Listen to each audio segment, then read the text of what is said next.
Hi, and welcome to the Pit Lane, a Formula One podcast where we talk about everything F1. In this week's episode, we will be discussing the 2024 Azerbaijan Grand Prix in Baku. Will McLaren recover from getting beat by Ferrari, or will Charles make it two in a row this week? I am your host, Jordan Wynn, and alongside me is my co-host, Alden Cahewell. How are you doing, Alden? Doing well, Jordan. It was a good weekend for racing, and excited to talk about it this week. Yeah, it was a fun race. Lots of slow-burning drama, and we'll get into it after we talk about some news. Within the last, week or so, week and a half, Adrian Newey officially signed with Aston Martin and had a huge press conference. I don't know if you saw part of the reveal of Adrian Newey, but it was kind of a big show, which I think is right up Lawrence Stroll's alley. What do you think?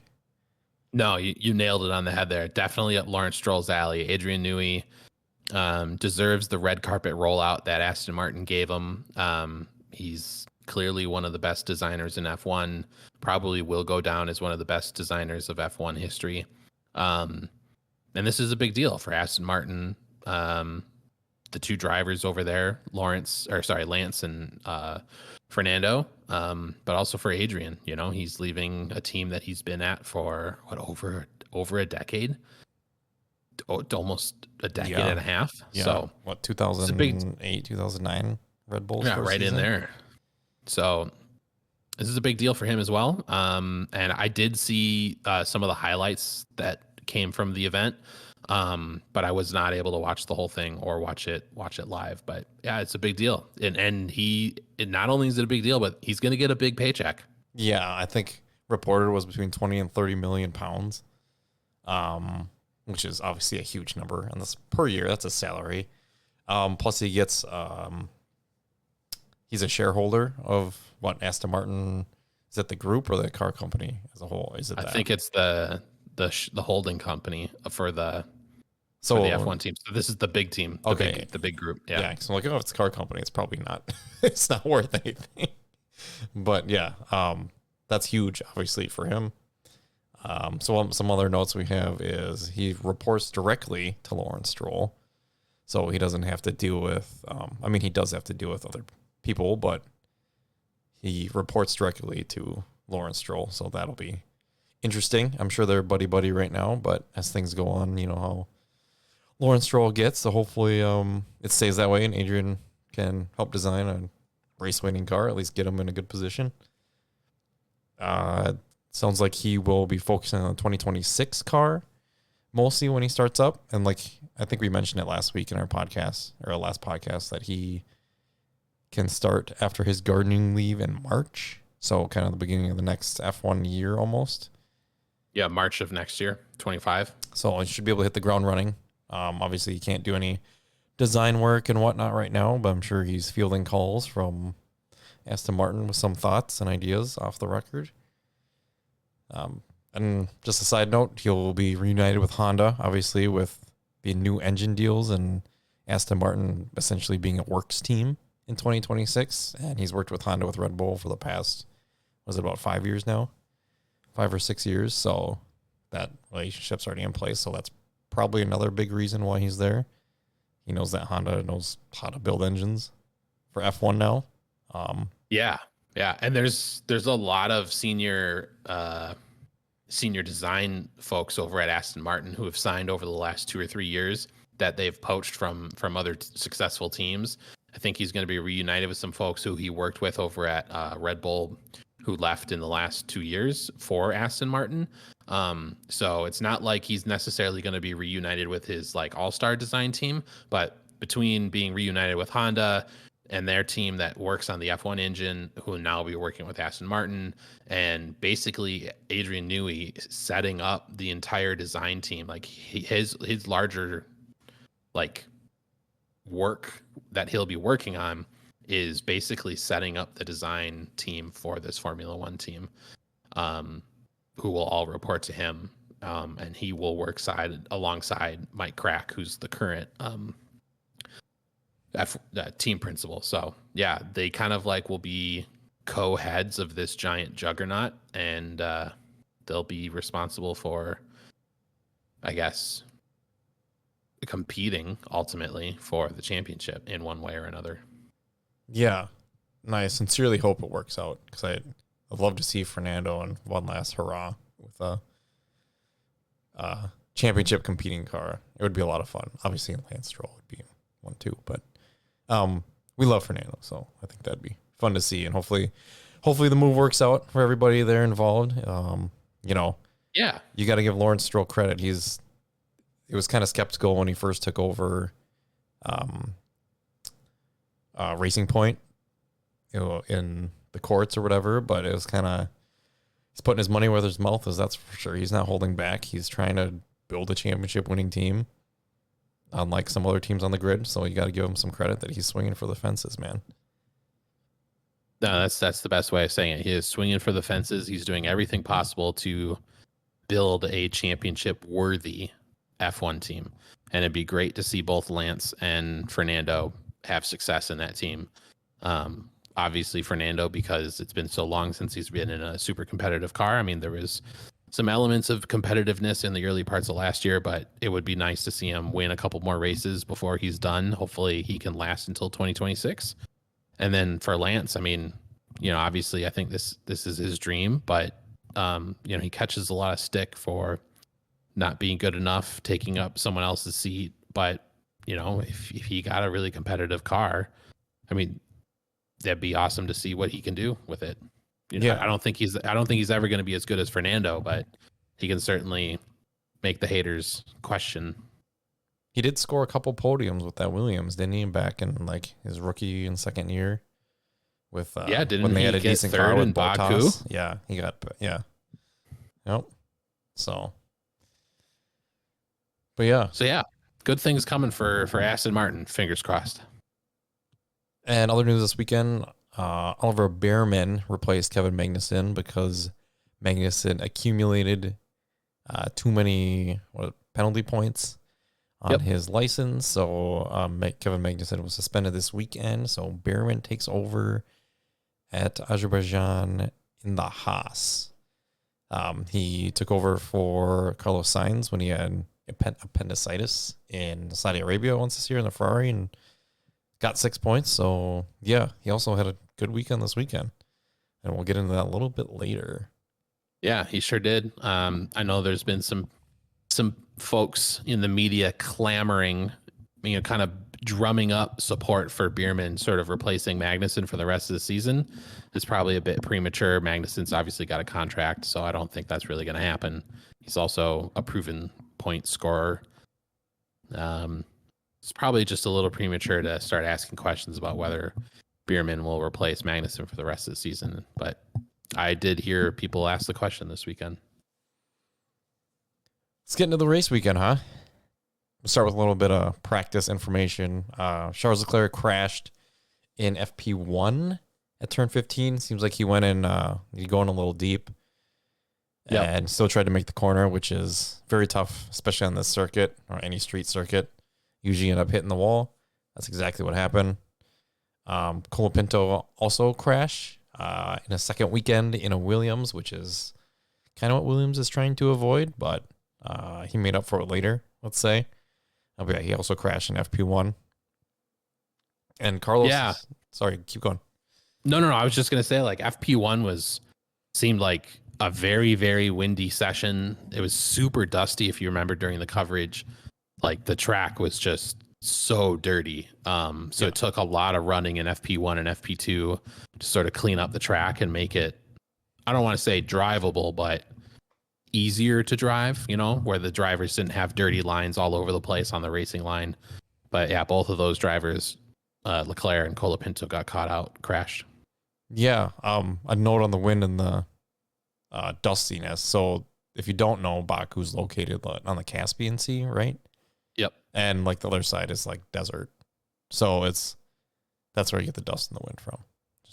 Just comes screaming across the water. Right. So, and you get dust, you get like sandstorms and stuff through there too, I've heard, and whatnot. So yeah, that's why they had quite a bit of trouble. Carlos Sainz, Sergio Perez, just a little information. They had some fun with each other in free practice, they kind of impeded each other a couple times, and a little bit of foreshadowing what happens a little bit later. But yeah, they kind of got in each other's way. I don't think anybody got any grid drops though, did they? No, I think there was just warnings for them both. I don't think there was any penalties. I think the one that comes to mind was Perez was sort of like dawdling on the racing line in turn 15 during FP3. Carlos had to sort of bail out and cut the corner, because that corner is like in the middle of the intersection on that street. So he was able to cut the bollard and get out of the way, but they were both talking on the radio about how, they were both pointing the finger at one another, but yeah. And Bierman also crashed in FP3. So Haas team had a little bit to repair there, but he also made up for it later. So we'll get into that after we get into qualifying. We had one big surprise, I would say, in Q1. Lando Norris missed out in Q2 by over a tenth. And part of the reason why is because Ocon crashed on the second run, kind of on the late runs before the end of the session. And he was limping back to the pits and caused a local yellow. Lando Norris slowed down for it. And yeah, he ultimately didn't improve his time on that lap. Meanwhile, just about everybody else did. So he ended up, 17th, I think? 16th, 17th?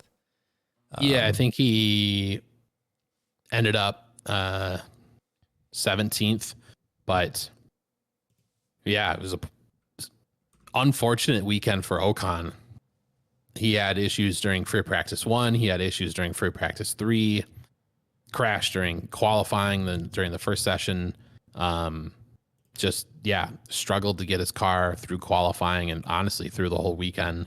But as a result of that little crash, he wasn't able to sort of bring the car home the way he wanted, and Norris got caught out. And you wanna kind of be the last one to cross the line to set your time, because as the track's evolving, it advantages the person who goes last. But the other problem is that means that there's more drivers who are in front of you who are potentially running into the walls, which on a street circuit happens often. Yeah. Yep. And I'm just correct. It looks like Norris was 16th, not 17th. So I wasn't sure which one it was. He finished 17th, but because of Gasly's disqualification, he ended up starting the race higher up. Oh, okay. So, okay. That makes sense. Also out in Q1, Ricardo, Bottas, Zhou, and obviously Ocon. Q2, Behrman, Tsunoda, Gasly, Hulkenberg, and Stroll. Behrman qualified 11th in the Haas, which was actually really impressive for his first full weekend in the Haas, and having crashed in FP3, just got knocked out by Alonso at the end. And Pierre Gasly, as you just mentioned, was disqualified from qualifying due to fuel flow illegal levels. Yeah, I don't think there's any surprises in terms of who got knocked out in Q2. Maybe Stroll, he was right on the cusp there. He honestly wasn't driving badly or poorly during qualifying, considering Alonso was able to get through to Q3. So maybe that's the one outlier. But obviously Norris, getting knocked out in Q1 is a huge outlier, but not in in Q2. I don't think there was any sort of like nothing crazy over the top. Nothing crazy. No. Yeah. The disqualification for Gasly is unfortunate. We get to Q3. So we had 2 Williams in Q3, which was big actually. And the news on that is Albon. So he left the pits with about 2.5 minutes left in the session to get a second lap in, and the cooling fan over his head was still attached to the car. And I don't know if you've seen the video of the mechanic trying to pull it out as he's leaving. I did. That was scary. It was scary. He almost got run over with the rear tires. But yeah, the cooling fan was still attached. Albon I think he let a Ferrari past him in the pit lane, or just as he exited the pit lane, and stopped on the side, tried to get it off of his car.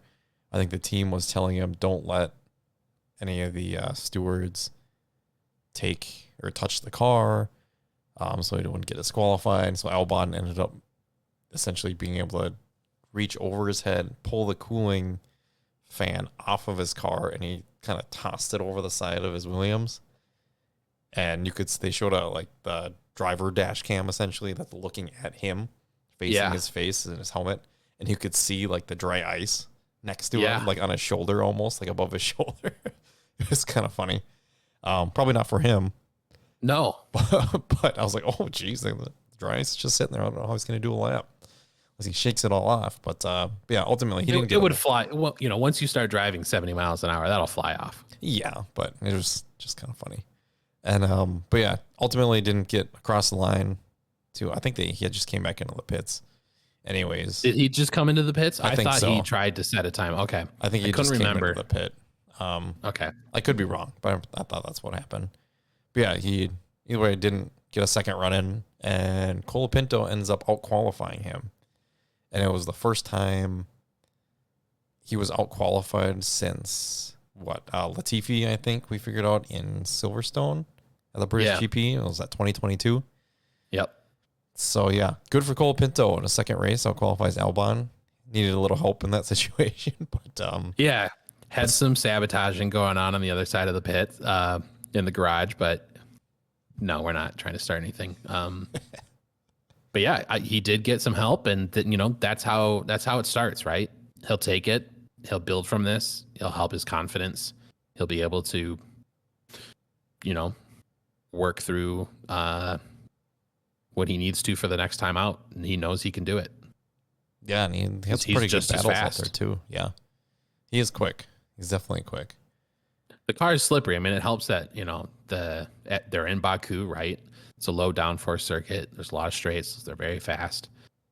There are some 90-degree turns that do require some downforce elements. Yeah, but that car is it's almost always been fast at Baku. So it's good to see them have success during qualifying, and we'll get into their success or potential success later on. But turns out Leclerc got pole position after all was said and done. This is his fourth straight pole position at Baku, Jordan. Is that right?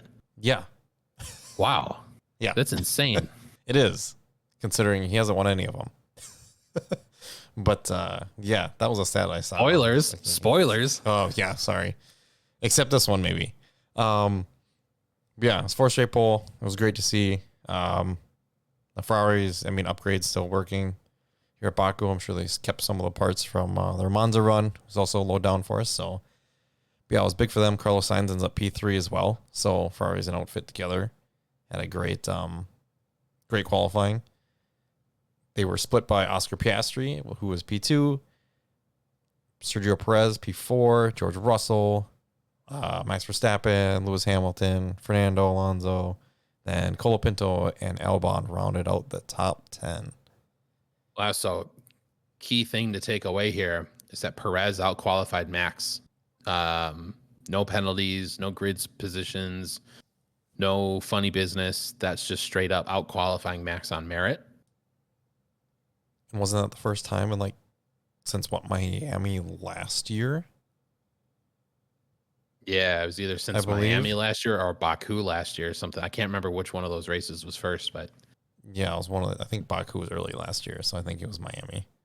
Was the latest one. Yeah, so good for Perez. I know it helped his it helps build confidence. Max was complaining about the car all weekend. And it sounds like they were trying some setup stuff to help with bouncing on the street circuits and whatnot on Max's car a little bit more. But that was after the race and all this stuff, trying to not really give an excuse, but give you a reason why maybe things the way they were. But yeah, that's just with a pinch of salt. Yeah, that's semantic stuff, right? But yeah, still Perez out qualifies Max, which is big for confidence for him as he has been kind of on the back foot a lot of the year. Right. So we ended up having a couple different drivers starting from the pit lane. I think Lewis Hamilton ended up starting from the pit lane as well as Zhou. So ended up promoting some folks who were further back, gaining a couple. Gasly was a pit lane qualified from the DSQ. Yep. Okay, not Joe. Yeah. Joe started from the back. Yep. Okay, yeah. So Lewis was kind of out of sync, but it did mean that some other folks moved up on the grid for the race start. Yeah.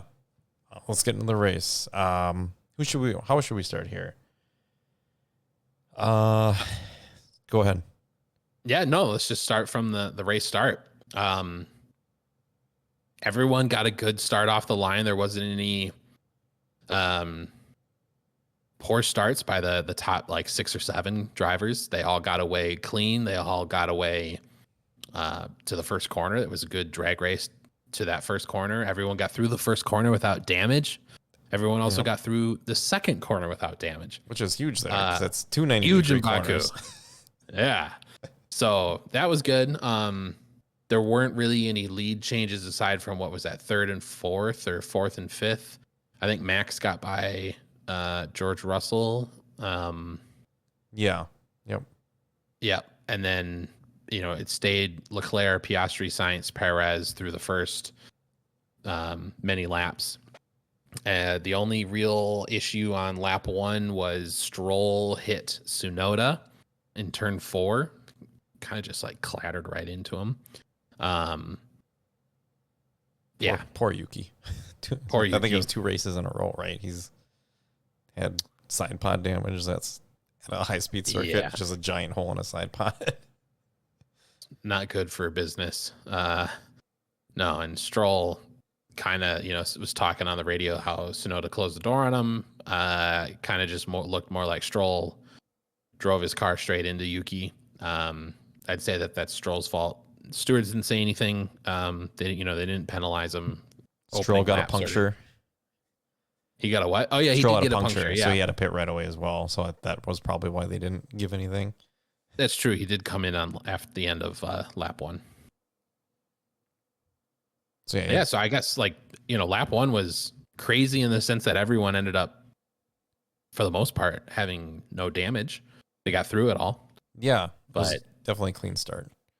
Wasn't like a lot of no one made up like 6 positions or anything. Norris did make up positions for the first time this year on the first lap. That's a bad stat. To be fair, he's been starting towards the front quite a bit. This is true. So is it like, is it a bit? It's like those stats where I think last year it was like Lance Stroll made up the most positions on the first lap by far, but it's because he had a much faster car than that, like 10 people in front of him immediately. Right, he just wasn't qualifying well. Yeah, he was qualifying like P17. Meanwhile, Alonso's like 4th. Try not to take a knock on Stroll. It's just the opposite effect is what I'm getting at. But yeah, so the top 2 kind of pull away in Piastri and Leclerc, with Piastri chasing in the first stint. He's following him as DRS quite a bit.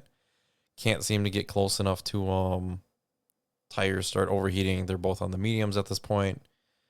And I think he dropped down to about 6-7 seconds before the first pit stops.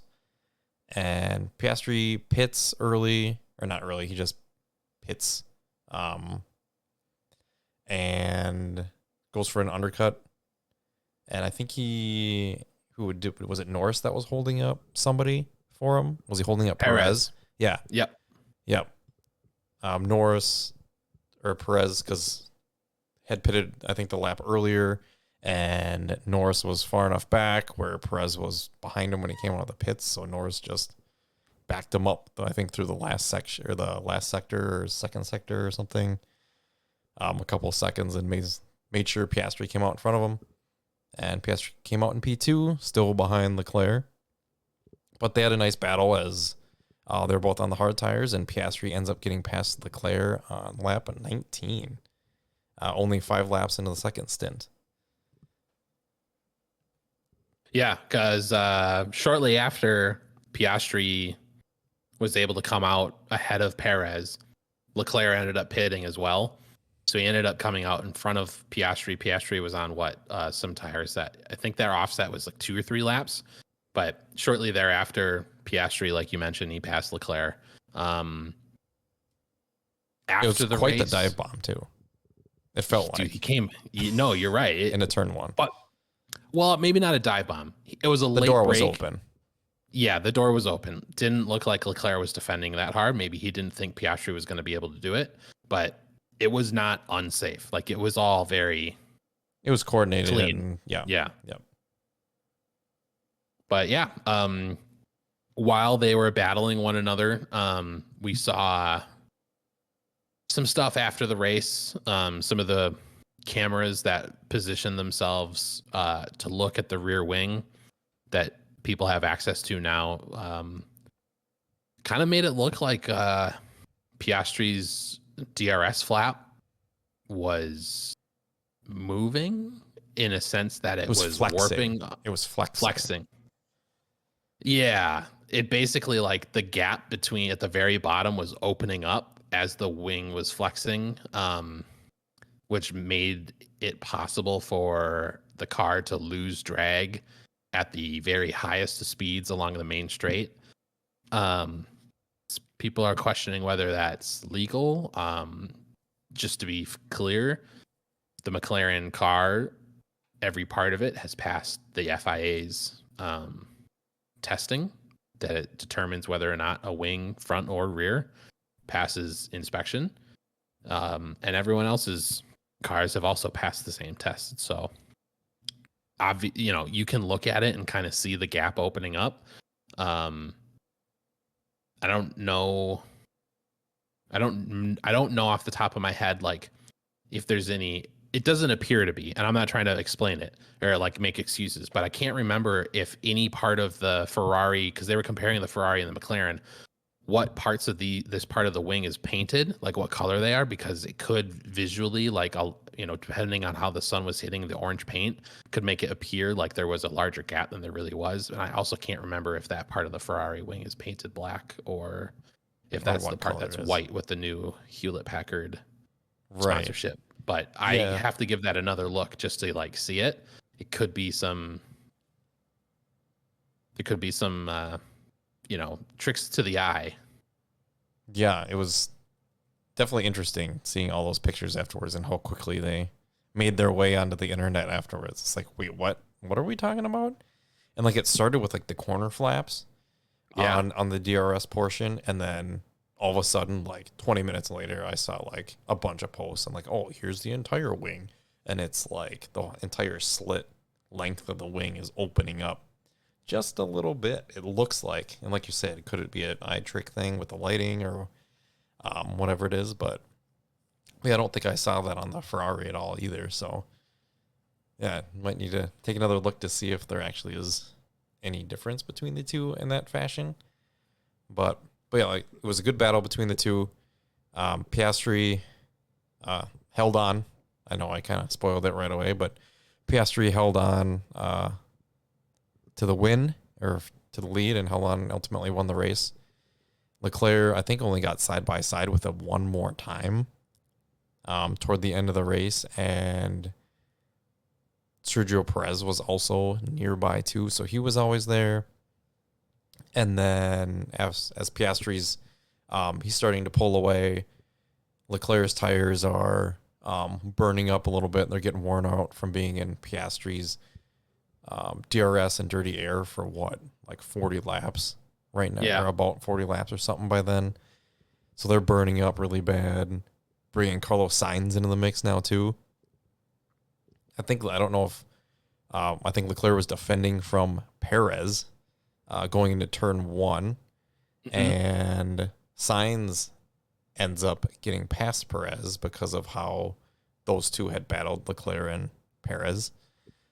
And now I think Sainz is on, is he on the outside or inside of Leclerc, and backs off a little bit going into turn two, which then compromises Sainz coming out of turn two. And now Perez is next to, I guess it's front wheel to rear wheel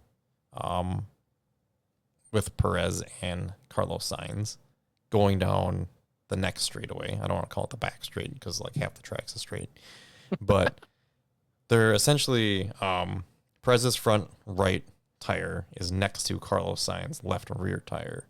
And to me, from what I saw, it looked like Carlos shifted just a little bit to the left. And I know and they were close enough where their tires connected and they basically just hooked up. They hooked up and they both just went careening into the left wall.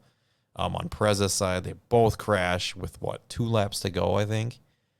And meanwhile, Leclerc just drives away as his tires are even like dying, but no, he skates away scot-free. Meanwhile, these two end up crashing and DNFing, which is really unfortunate, especially for Red Bull in this circumstance. It's obviously bad for Ferrari too, but especially for Red Bull, considering they needed those points to try and keep pace with McLaren this weekend. So yeah, Leclerc ends up skating away into P2, keeping his P2, I should say, and Carlos Sainz and Sergio Perez both DNF. I'm curious what your feelings on that was. Yeah, no, definitely, like, just to rewind a little bit further back, like, it was awesome seeing Piastri, Leclerc, Perez basically all sitting within 1.5 seconds of one another for multiple laps during multiple parts of the race. There's certain parts of the track where it's obviously going to be very hard for cars to be side by side or even like follow too closely. The straight is the main passing opportunity. There's a couple others along the circuit, but it's just not there's really only one place to attack another car, and it's at turn 1. So yeah, it was just great seeing him. I think we saw one of the greatest slow-mos that we're going to see for a long time when both Piastri and Leclerc are power sliding through, turn 16? Yeah, that was like getting 30 laps into the race. Back straight. Yeah, getting ready to go down the back straight, and they like hit up on the curb, and their cars are both sliding through. That was awesome. That's going to be a highlight for years to come, probably. It's just so cool to see. But no, it's really unfortunate for Sainz and Perez. I don't really know if I have an opinion yet. Every kind of onboard that I see made it seem like Sainz's car wasn't necessarily fully parallel to the outside wall that he was, Perez was on the inside. Yep. Sainz was on the outside, and Sainz wasn't exactly running parallel to the wall. It was like as he got out of the corner, he was adjusting to sort of recenter his car into the middle to defend, of course. And then Perez and him were just kind of like on a trajectory that ultimately was going to meet, and they did meet. I don't necessarily blame either one of them. I think you one blame of them, Charles. Blame Charles for getting in their way. No, I think it's sad. It's sad for Perez because he just had such a good weekend out qualifying Max. He was going to finish the race ahead of Max if he hadn't crashed. Maybe P2. Yeah, maybe even P2. Maybe he would have been able to get Sainz and or Leclerc or both of them ultimately on the this was lap 50 run of 51. He had 2 more opportunities. Yeah.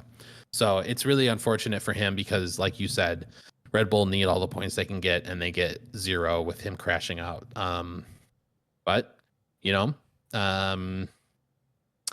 Perez, was trying to go for gold, and Sainz wasn't going to let him get gold or bronze, I guess, in this sense, since they were both going to finish 3rd or whatever. But yeah, I don't really have, like, I'm not going to point the finger at any one of the drivers. I think it was kind of just like, it was unfortunate. It wasn't unfortunate. Yeah. I don't think you could actually blame anybody either way on that, like you said. But yeah, just unfortunate circumstance. As a result, Leclerc does finish P2 with basically no one around him. And the most lucky, fortuitous man in all of F1, George Russell, gets another podium because people are crashing in front of him. It's the second time this year? Second time within like 2 months, yeah. This in Austria, like, he just wins the race by being default where he was. Yeah. So yeah, congrats to Russell. He drove a good race. He was duking it out with clean race. He made it through turn 1 without running into anyone, and he actually had a really good pass on Max down the main straight. I don't know, midway through the race. It was a pretty good pass. I'm not gonna lie. So yeah, good job to George. Scored a lot of points for Mercedes. And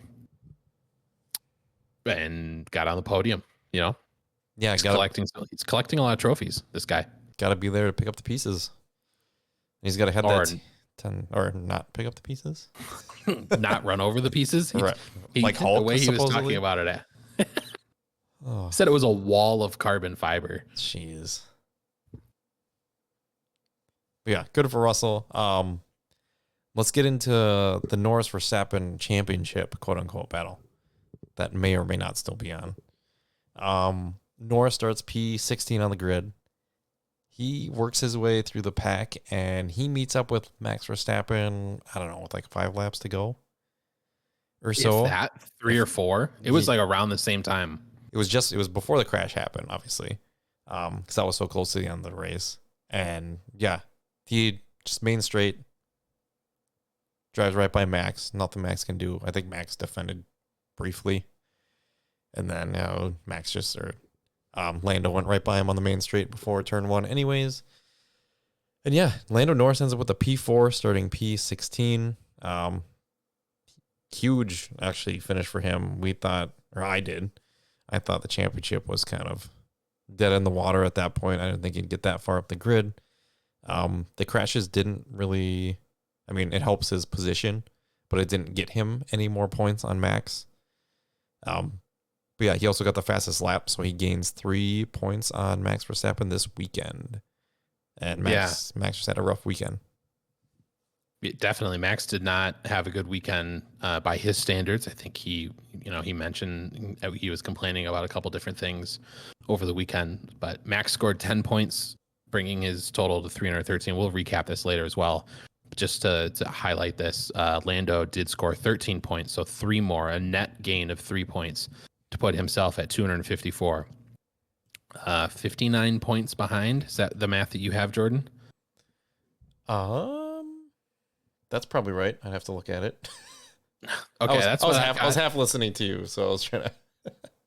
No worries. Yeah, that's what I've got. So Max still has a lead. Lando is cutting into the lead, but 59. not at the 59. 59. It's 313 to 254, so 59. Cool, that's what I got. Yeah. So yeah, just not making up the ground that he needs to. But look, there's still 1, 2, 3, 4, 5, 6, 7 races to go. 2 sprints in there as well. I think it's going to be at Circuit of the Americas in Brazil. I can't remember. Circuit of the Americas, Brazil, and Qatar. So 3 more sprints and 7 races. All right. Yeah. They considering how many. Okay. I just looked at this. This is crazy. Then I guess considering how many points there are left to be had, like, yes, there's still a battle. Max could easily crash. Max could easily DNF. Lando could score tons of points in here, especially if like the Red Bull is having trouble at street circuits again. Look what's coming up. We got Singapore next. The one race Red Bull didn't win. Correct. Max had an awful race last year. If it wasn't for George Russell crashing, Max would have scored like 1 or 2 points at Singapore last year. Yeah, I think he got 8th or something like that. 8th. Yeah, he inherited 8th because Russell crashed. So yeah, all Lando has to do is finish like first, second, and he can instantly gain a bunch of points. Again, provided that Max has another bad weekend. Just since I'm looking at this, Max hasn't scored more than 20 points, sorry, since Spain. So he hasn't won a race in Spain, essentially. Correct. Right. Yeah. 1, 2, 3 second place finishes. No fastest laps, I think, in that time. Maybe 1. No, these are all even numbers. Jeez, that's a long time for him, especially how last year started in the start of the season. Yeah. So I don't think it's over. No, definitely not. Like you said, we got 3 sprint races left. So that's 8 points for the winner. Obviously, you get 25 points for a win in F1. So yeah, in the Grand Prix, so there's lots of points to be had. It's definitely not over. Should be fun. Maybe we'll do a podcast during the second break of the season after Singapore at some point, and maybe talk about our predictions or something. But yeah, sure, yeah. Aston Martin. Let's go back a second. Since we kind of touched on Mercedes, we'll go back to Hamilton. He worked his way up to P9. And then he had a tough day starting from the pit lane, kind of going back and forth with Bono, how to manage his tire temps the whole race. And he was just kind of not happy most of the race. He had some battles with the rookie guys, which I thought was fun, with Behrman and Colapinto. And I think Behrman like defended the crap out of Hamilton a couple times going into turn 1, which I thought was fun to see. And they super respectful racing, but it was fun to see the little young guys take on a 7-time champ on the track. Yeah, absolutely. He was kind of the meat in that sandwich between the two rookies. Yeah. Yep. So it was just cool. Yeah, Hamilton P9. Let's get down to Aston Martin. Fernando Alonso ends up P6. It was a quiet race for him, but solid. I don't even think I saw his car the entire race. Yeah, he ended up having like stop. a gap between him and Max, but yeah, he just didn't crash, didn't have bad pits, wasn't in a battle, just doing his own thing. Yeah, solid points. Obviously helped out by that crash in front, but you got to be in it to win it, or in it to get P6. And that's what he did today. And Lance Stroll, P19, he ends up not finishing because of a brake issue, supposedly on the radio. He did collide with Yuki, as we mentioned on the first lap, but yeah, ends up DNFing. He was way down the grid as he had to pit on the first lap, so he was all by himself. So not a good weekend for him. Let's get into Williams, huh? Double points for them this weekend. 10 points, Albon P7, Colapinto P8. How do you feel about that? It was great for them. They definitely probably the biggest winners from the Perez Sainz crash. They went from basically being P9 and P10 to P7 and P8. They scored 10 points. They leapfrogged, what was it, Alpine? Yep. To overtake 8th in the Constructors' Championship, or is it? Yes. Yeah, to take 8th, yeah. So great for them. They're excited. This is a lot of money for them. It's a lot of points for them. Have a couple more finishes like that, and they could be in contention to maybe be up there with the next one. But yeah, they're only 13 shy of Haas. I think, they have another 10-point race weekend that could put them within striking distance of the Haas team. So it's not out of question, but it is a little bit difficult. But yeah, credit to both of their drivers. They had, Albon, unlucky with the qualifying, but really made up for that issue by just driving those hard tires that he had on for his first stint, just for many, many laps, ignoring what was around him and then putting on mediums and getting his way back through the field. Colapinto has shown a lot of strength, a lot of mental strength to sort of be basically just as fast as Albon. So kudos to both of them. Yeah, great job. Colapinto's first points, we should note, in F1. So awesome for him, and only a second race. So yeah. Get into Haas, Oliver Behrman, P10. Obviously helped out again by the crash, but he was the first driver to score points in his first 2 races. And he also did it with 2 different teams, which was the first one since Albon, I believe, to score 2 different points, or 2 points finishes for 2 teams within one season. Yep. So awesome for him. Hulk P11. I heard he ran over some carbon or something in that crash too. I don't know. That's just what I heard. But yeah, Hulk P11 just missed out behind Behrman, his teammate. Alpine, Pierre Gasly, P12, Ocon P15. Both of them were on the hard tires until the crash happened. They were waiting for a safety car. All they got was a virtual one with 2 laps to go. So they pitted, and yeah, that was it. Didn't really help them. I don't know. Ricardo, same situation. P13, he didn't pit until 2 laps to go as well. Yuki Tsunoda, DNF, as we mentioned earlier, with that contact with Lance Stroll. Retired on P15, or lap 15, excuse me. And Kick Sauber, Zhou with a P14. I see your notes here, not doing much. And Bottas P16, even less much doing.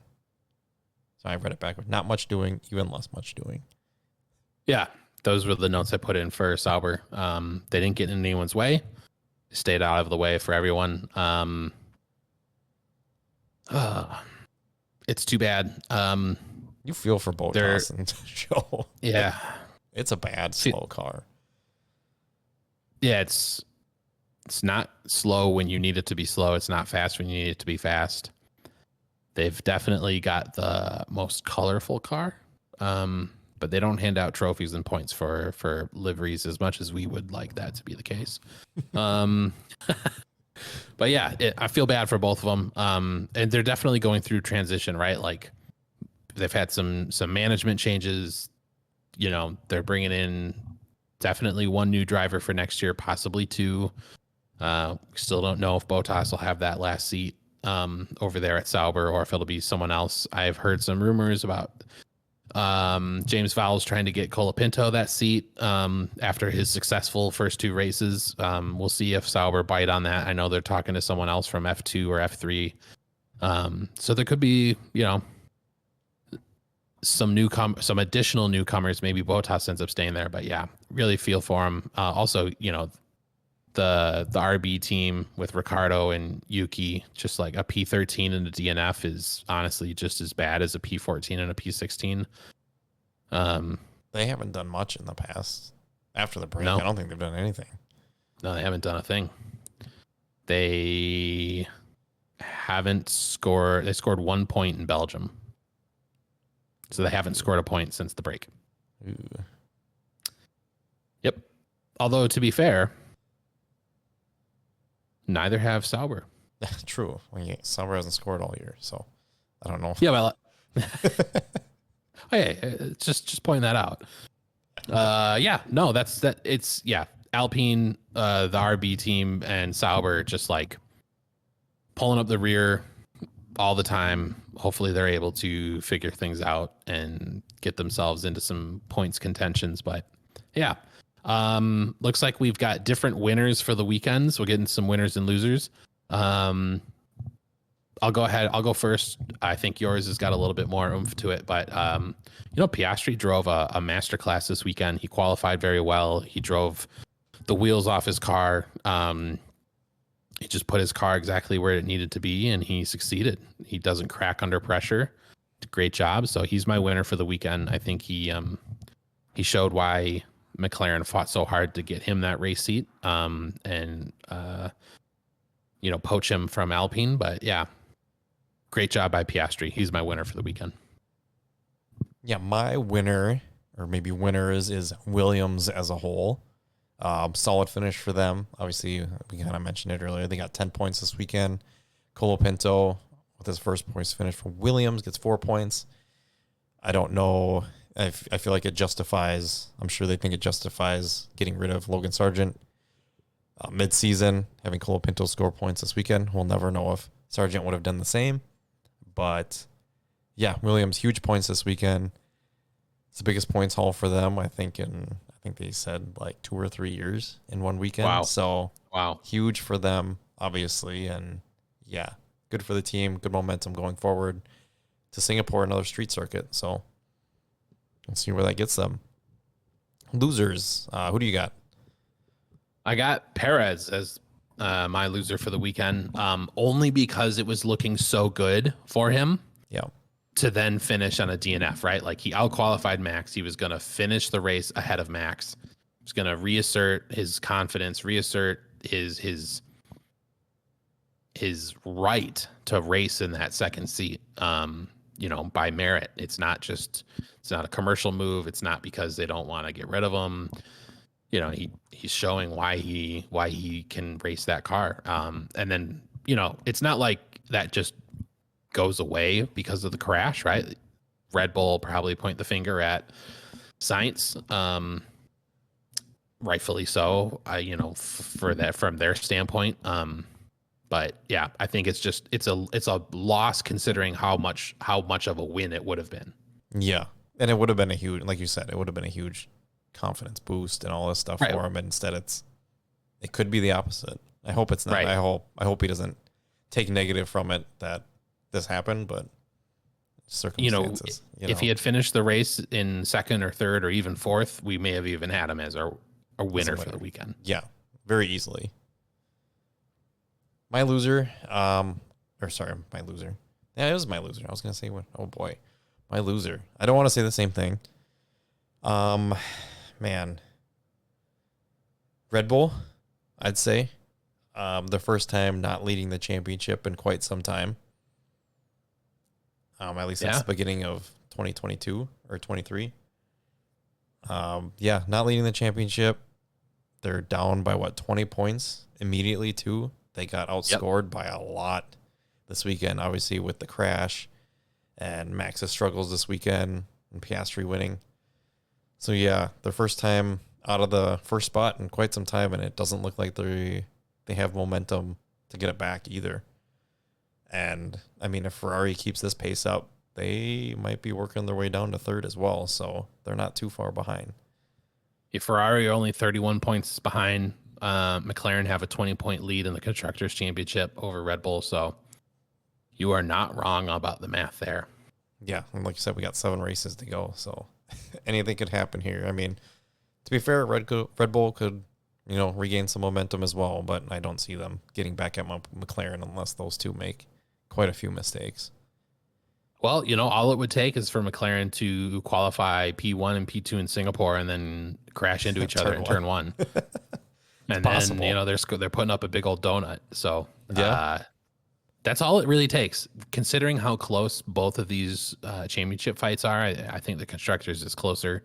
But this is what we've wanted for a long time. We didn't get this last year. Last time we had something sort of relatively this close was 2021. And I think it's good to be back where we are. There's competition. There's closeness in the Constructors' Championship with 3 teams sort of duking it out. Ferrari's maybe a little bit too far back for McLaren, but all it takes is one really good weekend or one really bad weekend, and a team can make up a ton of points. Yeah, I think this is the first season that we've had 4 teams win multiple races in, I don't know, since like the 2010 or something. Yeah. I don't know what decades you want to call it, but yeah, it's been a long time. So be thankful with what we got right now. It's fun to watch. I'm glad we have it. Like you said, it's fun that we're kind of back in a spot where we can talk about multiple teams competing, in the same standing, not just, they're kind of close on track, but not really. So yeah, it's fun. It's fun what we have right now. So we got to enjoy it while we can. And it is fun. Yeah. And the fun doesn't stop here. No, we go right back at it next weekend, I think, right? To Singapore, next weekend, the sweat box. Man, that's a long flight. Yeah. Well, I wonder how far it is from Baku. I mean, Middle East to Singapore. Yeah, that's probably a whole. Definitely 10 hours. At least. At least. You're the expert in that field. I wouldn't know. But yeah. We're very excited for Singapore, and I'm sure we'll chat with you guys after Singapore as well. And this has been the Pit Lane, a Formula One podcast. I am your host, Jordan Wynn, alongside my co-host, Alden Cable, and we will see you next time. See you next weekend, Jordan.